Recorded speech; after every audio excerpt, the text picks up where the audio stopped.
patología inducida por drogas, la siguiente. Nosotros tenemos que entender de que el alcohol también es una droga, ¿cierto? Y en el perfil hepático lo que vamos a encontrar muchas veces, en su gran mayoría, los pacientes que ingieren medicamentos o drogas, es la TGO más alta que la TGP. En algunos casos los dos se elevan, pero en su gran mayoría la TGO sobre la TGP. Si no encontramos causa aparente, hay que echarle a buscar alguna hepatopatía por medicamentos o inducida por drogas. Hay algunos tóxicos hepáticos que pueden ser industriales, especialmente los que trabajan con fósforo, disolventes, pesticidas, van a producir inflamaciones hepáticas. Y estamos echándole a buscar otras causas cuando no le hemos preguntado en qué trabaja. Entonces es importante la anamnesis. ¿En qué trabaja? En minería informal. Hay que pensar en plomo, mercurio, ¿no es cierto? En metales pesados. ¿En qué trabaja? Soy farmacéutico y no va al médico, se automedica. Entonces los fármacos también influyen y producen hepatopatías. Algunas hierbas medicinales. Hay que tener cuidado con estas hierbas medicinales. Muchos de los pacientes nos van a decir, doctor, ¿y puedo tomar? Hay un hongo, no, chancapiedra todavía eso es normal. Hay un hongo en la selva que toman para la inflamación, supuestamente inflamación. ¿Un hongo? Sí. No Entonces, es no me acuerdo cómo se llama, sangre pero de es grado. hepatotóxico. Entonces, ahora hay unos software en internet, es la ventaja. Tú pones el nombre y te sale si es hepatotóxico o no esa hierba. Algunas toxinas biológicas, igual hongos. ¿Alguien es de Quillabamba? Quillabamba, de la selva, de por ahí. ¿Nadie? Date la mano, man. ¿O alguien ha ido a Quillabamba? Claro. Ha ido a payar coca. ¿Cómo se dice? A cosechar coca. No. ¿No? ¿Nunca? ¿Café? ¿Tampoco? Sí he visto, pero ¿Y qué no. hacen ustedes? Zambaray, creo que Zambaray. Pero cuando ustedes van, o sea, cuando vayan a la ruta del café en Santa Teresa, por ahí, en algunos lugares van a ver de que hay como unos peluches en el café especialmente. ¿Ya? Que son blanquecinos o de colorcitos, parecen unos cuisitos. Entonces, eso es una oruga. Si te pica duro eso. Pero es una oruga tóxica. Bueno, sí. Que cuando te Sí, pica y te inocula su veneno de forma muy masiva, puede ocurrirte un accidente zoonótico. El accidente zoonótico te produce una falla multiorgánica y hepatotóxica. Y es hepatotóxico. Sangras por todo lado y te puedes morir. Bueno, la verdad es que hay su antídoto, existe, pero eso solamente existe en Brasil. Y tienes que hacer pedido a Brasil, ¿no? Entonces, si en menos de 3-4 días no te traen el antídoto, te mueres. Pero son los accidentes zoonóticos, que son toxinas biológicas. Y algunas drogas también pueden exacerbar a hepatotoxicidad. ¿Ya? La cocaína, éxtasis, lo que consumimos, ¿cierto? En los años.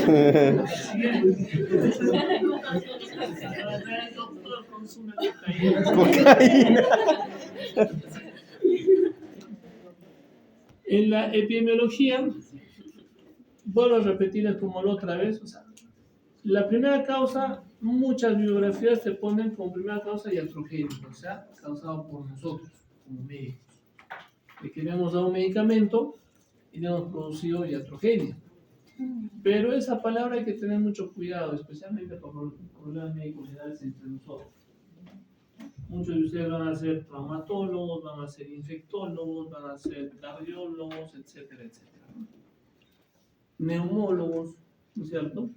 Si el infectólogo agarra y dice, ¿qué medicamento te ha puesto el neumólogo para la tuberculosis? Isoniazidas, rifampicina, todo el isoniazidas, rifampicina son más hepatotóxicos y en su diagnóstico le pone iatrogenia, ¿no? Hepatotoxicidad por iatrogenia, etc.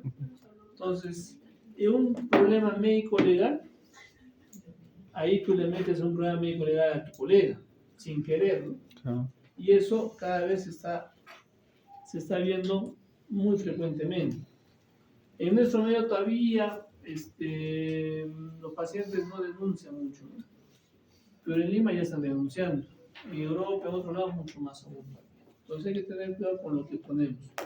Y lo más importante es explicarle al paciente, o sea, que no es iatrogenia el hecho de que haya una reacción adversa a medicamentos. ¿Ya? Porque no a todos la isoniazida les produce hepatotoxicidad. Lo que sí hay que hacer es pedir un perfil hepático previo. O sea, si yo sé, yo como especialista de infectología que también manejan TED, sé de que la isoniazida produce hepatotoxicidad, lo mínimo que tengo que hacer es, antes del medicamento, pedirle un perfil hepático mínimo, ¿no? Claro. Le pido un perfil hepático, está todo normal, le comienzo el medicamento. Y si empieza a alterarse, puedo decirle que es una hepatotoxicidad por el medicamento. Entonces, si nunca le pedí un perfil hepático, le he iniciado isoniazida y empezaba a dispararse su perfil hepático y chequeo, le suspendo la isoniazida y sigue aumentando ese perfil hepático, se sigue alterando, ¿qué podría hacer? De que tal vez ha tenido una hepatopatía previa, puede ser citomegalovirus, hepatitis B, hepatitis C, ya instaurado en ese hígado que se ha activado. Entonces, para que prevenamos eso, hay que pedir un perfil hepático y si está alterado, hay alguna alteración con las relaciones que hemos visto, hay que descartar que no haya una hepatopatía previa, ¿no? Antes del inicio del medicamento. Entonces, esa parte de iatrogenia hay que manejarlo bien como médicos nosotros. El 10% de las hepatitis agudas son por fármacos. Pueden producir hepatitis fulminante hasta un 15 a 30% de las hepatopatías inducidas por drogas. La ventaja y lo bueno es que no hay muchos fármacos que puedan producir lesiones muy severas o que puedan producir hepatopatías muy severas, ¿no? El 20% de los fármacos van a producir hepatitis versus el 1% de hepatitis virales agudas. El riesgo de hepatotoxicidad de la gran mayoría de fármacos es muy bajo, 1 en 10.000, 1 en 100.000, pero tú no sabes si tú eres ese 1 en 100.000, entonces hay que tener cuidado siempre. Especialmente, vuelvo a repetir, si sabemos de que ese fármaco puede producir hepatopatía, hay que decirle al paciente. A la cabeza el paracetamol produce hepatopatía, y eso es cierto. Te puede producir esto. Acá el paciente ya sabe que puede suceder esto. Pero si no le decimos, nos metemos en problemas nosotros mismos. La siguiente. Siguiente. Es importante entender esto de que el ingreso de los fármacos hacia los hepatocitos está relacionado tanto del endotelio, de la parte sinusoidal, va a llegar al hepatocito, va a empezar a metabolizarse en el hepatocito mismo, y si produce una inflamación tanto de los retículos endocráneos, de la parte citosólica, etc., va a producir inflamación hepática. La siguiente.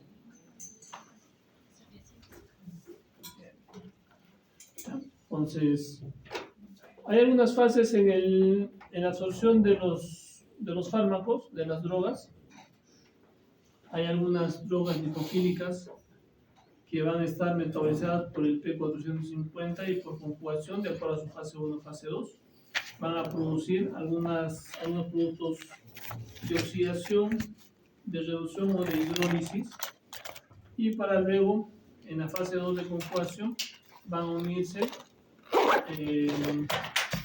van a producir algunos solventes, van a producir agua y algunos metabolitos, ¿no? Inclusive estos a la larga pueden condicionar a producir radicales libres que van a ayudar a inflamar mucho más ese hígado, mucho más el hepatocito, ¿no? La siguiente.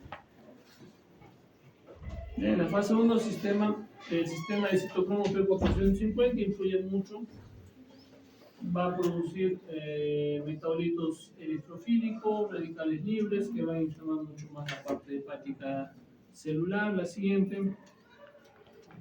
A nivel del citocromo P450, especialmente en el retículo endoplásmico. Este citocromo se va a agruparse en familias y de acuerdo a eso vamos a ver los metabolitos que van a estar expuestos y van a producir inflamación en el hepatocito, produciendo ya sea por algunas toxinas o algunas drogas que van a ser metabolizadas por el citocromo P450. El citocromo P, en este caso el citocromo P450 tipo 4, va a tener una función importante en el metabolismo de compuestos endógenos en relación a los otros, ¿no? Que es más en toxinas y drogas, la siguiente. Entonces, los receptores a nivel del citocromo P450 son muy variables. ¿Ya? De acuerdo a esto, también la exposición y la inflamación en el hepatocito va a ser mucho más efectiva. La siguiente. En fase 2 ya también va a haber algunas reacciones de conjugación agregando moléculas a nivel, produciendo ácidos glucurónicos, sulfato, glutatión. Va a haber la conjugación de la transferasa que va a catalizar la detoxificación en la vía de inflamación y conjugación de los metabolitos reactivos que van a ingresar a nuestro cuerpo y que van a producir los fármacos que estamos tomando. La siguiente.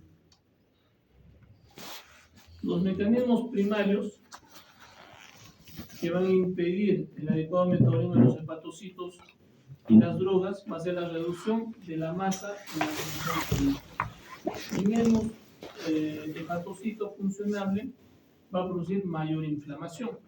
Entonces, si el paciente tiene ya alteración hepática y nosotros no corregimos la dosis de acuerdo a la función hepática, antiguamente no se relacionaba mucho a esto. Entonces, me imagino que cuando han hecho nefro, han visto las correcciones de medicamentos, ¿no? De acuerdo a la depuración.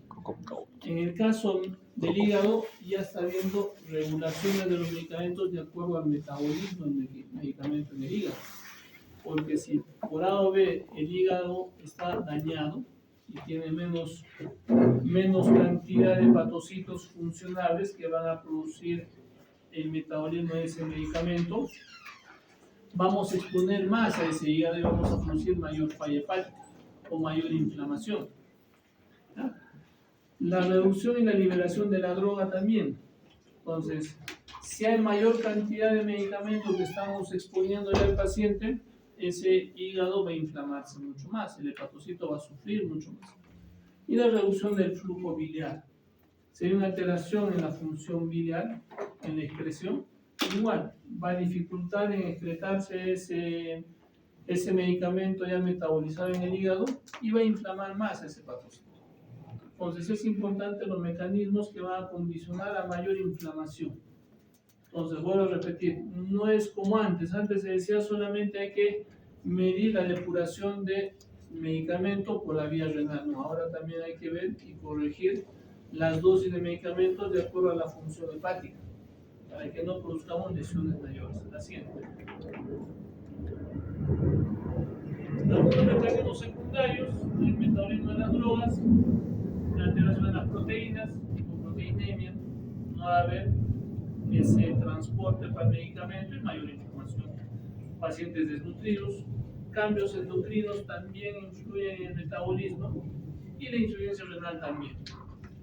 Si el paciente presenta una alteración renal, el medicamento va a empezar a recircular a nivel sanguíneo y va a exponer, si es un medicamento hepatotóxico, va a exponer ese medicamento hacia el hígado, ¿no? Y va a producir mayor inflamación. La siguiente.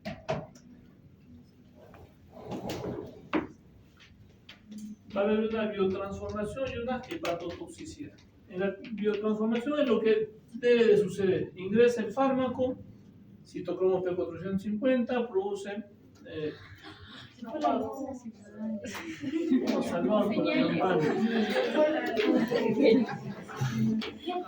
Para terminar esa parte, ingresa el medicamento. El P450 es una enzima muy importante en el metabolismo de los medicamentos. De forma regular, ingresa, funciona el P450, metaboliza el cigarro y después lo excreta hacia la vía biliar. Pero cuando hay una alteración del hepatocito, de la absorción o del metabolismo, este medicamento inflama mucho más el hepatocito. Y no solamente queda ahí, sino empieza a producir alteraciones estructurales y alteraciones funcionales.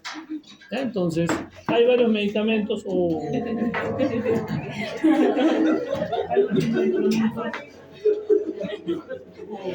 Ya está ya guardando.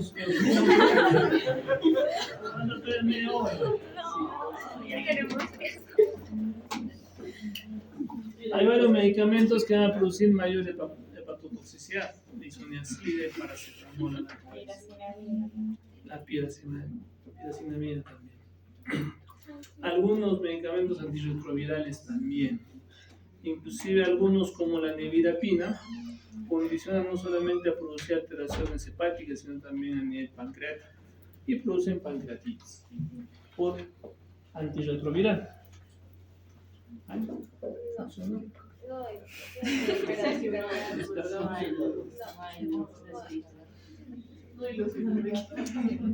Chao.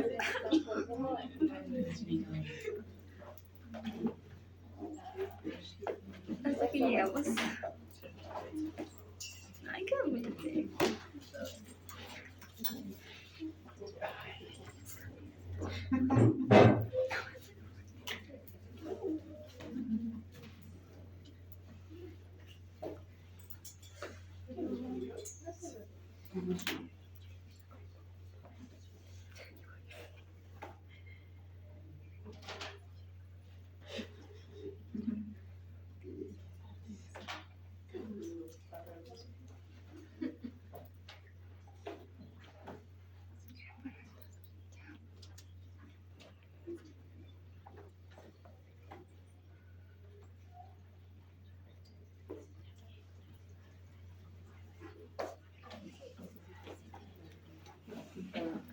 Diapositivas.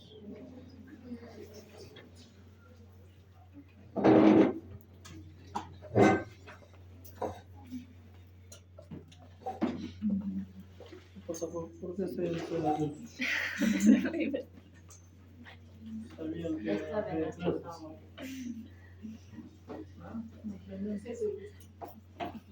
Y el destino, no lo sabía. Es el día de gasto. Para que usted siga continuando. Mucho mejor, no, así no me van a emocionalmente queremos que esté tranquilo. Vaya,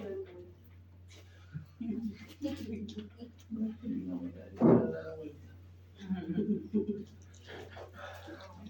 En la hepatotoxicidad, si hay mayor cantidad de medicamentos, vamos a producir mayor peroxidación lipídica a nivel del hepatocito, inflamación. Los radicales libres, inflamación, la cascada de inflamación se activa y al final esto va a ir hacia la parte del polo biliar también. Pero un porcentaje se va a irse o va a empezar a dar vuelta a nivel del hepatocito, produciendo peroxidación lipídica. Así.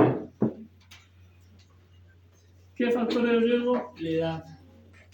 A menor edad, no sé si ustedes han visto en los pacientitos pediátricos que hemos hecho endoscopía, me parece mucho mejor. Le ponemos una ampollita de midazolam y se despiertan velozmente o no le coge fácilmente. Y utilizamos mayor cantidad de medicamentos, pues el metabolismo acelerado de los pacientes pediátricos. Pero a mayor edad, en pacientes de 80, 85 años, le ponemos 1 miligramo de midazolam, planchado haciendo paro respiratorio. Entonces, depende de la edad y la función hepática. La parte del sexo también. En los varones metabolizan un poquito más que en las mujeres. La parte nutricional, genética influye bastante. El fármaco, la cantidad de fármaco, la carga metabólica del fármaco es mucho más, si es mayor cantidad de fármaco, mayor metabolismo e inflamación. Y algunas comorbilidades y medicamentos sobreagregados, ¿no? La polifarmacia. Entonces, es diferente que a un paciente le demos un medicamento X que se metaboliza en el hígado, o como el isoniazida y la piracinamida. Si utilizan los dos, la inflamación es mucho más severa, o el etambutol mismo. Pero si solamente utilizas isoniazida, la inflamación es un poquito menor, entonces no se potencia. Ya las comorbilidades influyen bastante y también la polifarmacia. La siguiente. Vamos a tener varias vías intrínsecas o idiosincráticas. Las intrínsecas son importantes porque los efectos se manifiestan en casi todos los individuos expuestos a partir de una determinada dosis. ¿Ya? Entonces, ¿qué quiere decir eso? De que si a todos nos ponen una dosis alta, posiblemente todos hagamos falla hepática o alteraciones metabólicas a nivel hepático. ¿Ya? La toxicidad va a depender del grado de exposición y de la dosis administrada. ¿Se puede prevenir? Sí. ¿Es predecible? Sí. Y normalmente se va estudiando, ¿no?, en animales. Pero las idiosincráticas, eso ya depende del organismo de uno mismo. No a la misma dosis van a ser la misma cantidad o van a tener la misma cantidad de efectos. Entonces va a ser muy diferente. Algunos con dosis mínimas hacen problemas de hepatitis, de alergias, algunos fármacos. Pero algunos con dosis mínimas no hacen nada, o con dosis adecuadas no hacen nada. Algunas toxicidades se van a manifestarse de manera dosis dependiente en algunos pacientes. Por lo que hablamos, mayor dosis, mayor riesgo, menor dosis, menos riesgo, pero en algunos con dosis adecuadas hacen inflamación, ¿no? Las consecuencias de del metabolismo anormal de los fármacos debido a la expresión diferente de algunas enzimas de biotransformación de paciente a paciente es muy diferente, o sea, cambia. Entonces, no todos tenemos la misma cantidad de citocromo P450 que van a ayudar a metabolizar los fármacos, una fisiopatología de toxicidad por fármacos. Algunos metabolizan mejor y de hecho ustedes van a ver de que algunos tomando la misma cantidad de alcohol, algunos se emborrachan más fácilmente que otros, ¿no? Entonces ahí es más o menos un ejemplo de la idiosincrasia de que puede tener un paciente y no es predecible. Nosotros no podemos prevenir de que a él le va a caerle mal, mejor lo utilizo. No, o sea, podemos empezar a darle. Y de hecho, en la parte de TB se va exponiendo poco a poco al paciente y en las semanas se empieza a ver alteraciones funcionales a nivel hepático, suspendemos el tratamiento y empezamos a regular. La siguiente. El acetaminofén influye mucho en la fase 2, hasta un 25% puede producir alteraciones metabólicas que van a condicionar menos efecto, ¿no? Y en fase 1, alteraciones en P450 que van a producir hasta necrosis hepática, ¿ya? Activando radicales libres, activando proinflamatorios a nivel hepático. La siguiente. ¿Qué es el acetaminofén? El paracetamol. La cocaína igual, siempre relacionado al P450. La norcocaína va a producir radicales libres, peroxidación, alteraciones a nivel funcional hepático. La siguiente. Si esto se combina con el alcohol, mucho más aún. Lisoniacida igual, a la larga va a producir inflamaciones, activación de radicales libres y puede producir hasta necrosis hepática, produciendo mayor alteración funcional de ese hígado. La siguiente. La incidencia de hepatitis en pacientes que toman isoniazida, vamos a ver, dependiendo de la exposición y de la combinación. Si combinamos con rifampicina, aumenta más el riesgo de hacer hepatotoxicidad en adultos y en niños mucho más aún todavía, se triplica el riesgo. En relación a que solamente tomen isoniazida. La siguiente. El alotano, bueno, ya no utilizamos mucho alotano acá, ¿no? Antes se utilizaba y producía incuria hepática mucho más severa. Alteraciones por peroxidación a nivel hepático, activación de radicales libres, produciendo incuria hepática severa. Inclusive hemos tenido pacientes que tenía hepatitis B oculta, se operaron, me acuerdo uno de ellos era operado de la vesícula y otro operado del apéndice. Dio casualidad, en el de la vesícula pensaban que era una coleopolitiasis y se había activado su hepatitis B. Y en el del apéndice todos estábamos extrañados porque no habían tocado vía biliar y era posoperado de apendicitis. Y empieza a hacer ictericia, empieza a movilizar enzimas hepáticas, etcétera, ¿no?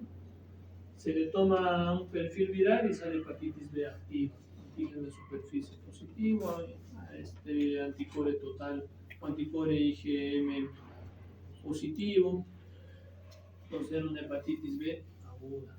Así es.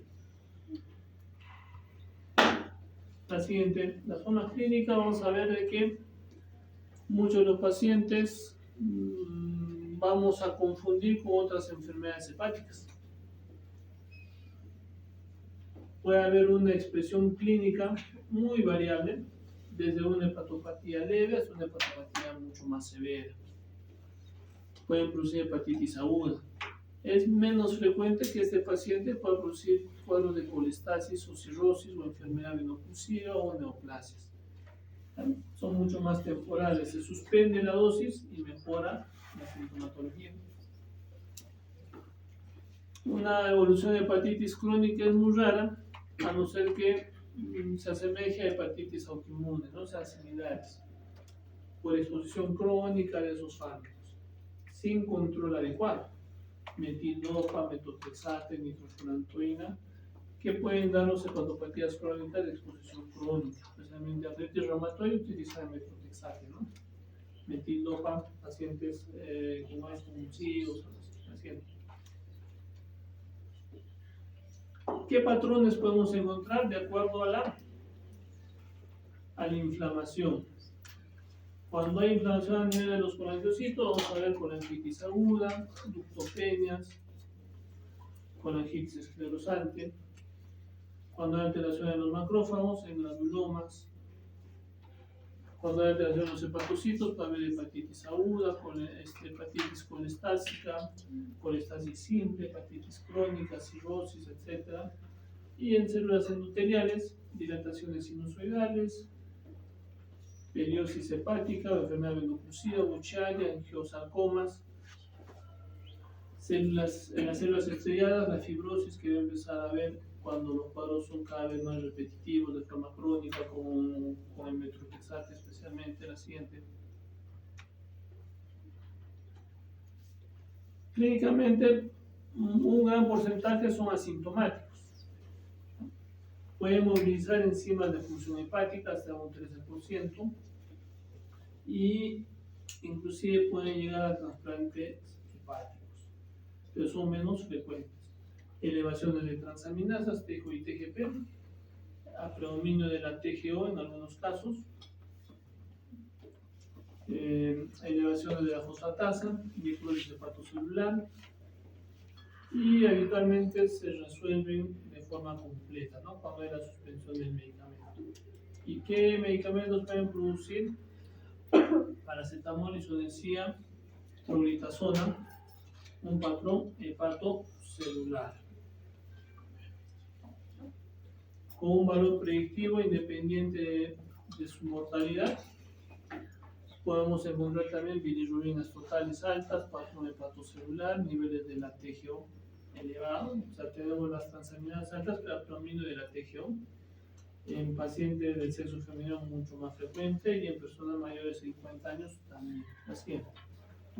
Patrón hepatocelular. Patrón colestásico, muchos de los pacientes vienen con ictericia, dolor, prurito, alcoholia, fiebre.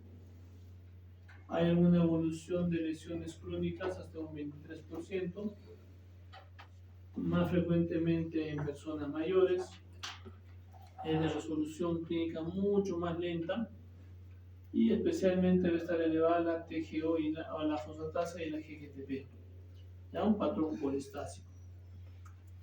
En una colestasis pura vamos a tener de que alteraciones medicamentosas como colangiopatías por medicamentos, colangitis esclerosante y la amoxicilina, isoclavuláneo, que es muy frecuente. tenemos que tener nosotros una conducta de no utilizar nuestro arsenal antibiótico a discriminación, ¿no? A discreción, mejor dicho. ¿Qué es lo que pasa? Es que en periferia, muchos médicos generales lo primero que utilizan es amoxicilina isoflavulánico. Pero el amoxicilina isoflavulánico, primero hay que saber en qué utilizar y por qué voy a utilizar. En patologías comunes simples y podemos utilizar simplemente amoxicilina y preguntarle al paciente, ¿no? ¿Ha utilizado antibióticos hace poco? O sea, hace un mes, 2 meses, 3 meses, o más allá de 6 meses. No, hace un año que no utilizo, entonces utilizan antibióticos de primera línea, no antibióticos de líneas mucho más altas, como la amoxicilina subcloral, el ofloxacino también utilizan. Entonces, pero la amoxicilina subcloral se ha visto de que hay bastante colestasis, produce ictericia, patrones colestásicos y hepatotoxicidad. Anticonceptivos orales, la clorpromacina también. La siguiente, los anticoagulantes orales, ¿no? Anticonceptivos orales. Patrón mixto, la fenotiazida, la carbamazepina producen patrones mixtos. Clínicamente pueden tener un poco de ictericia, acompañado de un patrón con TGP alta y bilirrubinas, fosfatasa y gamma-glutamina también un poquito alteradas. Puede ser a predominio hepatocelular o predominio colestásico. Es frecuente algunas reacciones inmunológicas, el paciente viene con ronchas, viene con eritemas. Algunos histológicamente al momento de tomar la biopsia se encuentran granulomas hepáticos y los fármacos que hemos dicho, ¿no? La fenotiazida y la carbamazepina pueden producir patrones mixtos. La siguiente. Acá vemos una lista inmensa de varios medicamentos que pueden producir un patrón hepatocelular, un patrón colestásico, un patrón mixto. Entonces, entre los más frecuentes, isoniazida, paracetamol, amoxicilina isoflavulánico colestásico y otros medicamentos más recientes. El diagnóstico es muy importante, la sospecha, y preguntar al paciente. ¿Ha estado tomando medicamentos? No. Busquemos otra causa. Sí. Entonces hay que ver qué causas puede haber. Hay que ver la relación temporal del ingreso del medicamento y la presencia de la clínica que puede tener. Hay que incluir otras causas alternativas. Hay que preguntar y indagar un poquito más. Y si tiene criterios positivos, hay que ver las manifestaciones de hipersensibilidad, hay que ver los efectos al momento de retirar el medicamento o suspender el medicamento, y también a la reexposición, si el medicamento es muy necesario, como en los pacientes con isoniazida. Se les hace una desensibilización dándoles poco a poco el medicamento y poco a poco se va desensibilizando el efecto de isoniazida hacia el hígado, ¿no? Y hay que ver algunos hallazgos en las biopsias y algunas escalas diagnósticas, ¿no? Para ver si realmente es una hepatopatía inducida por medicamentos. La siguiente. Hay algunas escalas, vamos a ver desde las dosis, la reacción que pueda haber, la edad, el consumo de alcohol, etc. Y vamos a ver, de acuerdo a la escala de Sion, si es muy probable, más de 8, probable, entre 6 a 8 y posible, etc. De acuerdo al puntaje podemos enfocarnos a que si realmente ese medicamento está produciendo alguna alteración o no. La siguiente. La biopsia hepática nos ayuda. Entonces vamos a ver si hay ausencia de algunos datos específicos o no es necesario su realización de la biopsia. Hay que ver si hay alguna alteración o no, o hay alguna duda diagnóstica. Nos va a ayudarnos a establecer algún pronóstico de acuerdo a la inflamación, a la exposición al fármaco. Vamos a ver si después de haber suprimido el fármaco hay mejoría o no. Entonces, esas indicaciones son importantes. Si no hay mejoría, biopsia hepática. Vamos a ver si disponemos o no de hacer una biopsia hepática también, para hacer un diagnóstico etiológico mucho más efectivo. En muchos centros hospitalarios no se hace biopsia hepática y todo con Trucut, que es por punción de aguja o biopsia quirúrgica, ¿no? De acuerdo a la evolución del paciente. La siguiente. Vamos a ver los espacios porta, pérdida de espacios porta, alteraciones, fibrosis, dependiendo de qué encontremos. La siguiente. El tratamiento, la siguiente, lo más importante es una detección precoz y suspender el medicamento. En el tratamiento, suspender el medicamento, dar sus antídotos de paracetamol, es el N-acetilcisteína, que podemos dar, y su necesidad que es muy frecuente, suspender para ver la desensibilización y ver los antídotos si es que hay algún otro medicamento que puede estar condicionando intoxicación por medicamentos a nivel hepático. ¿Ya? ¿Alguna pregunta, chicos? Nada. Nos vemos en la siguiente clase. Ya nos vemos. Chao, chao.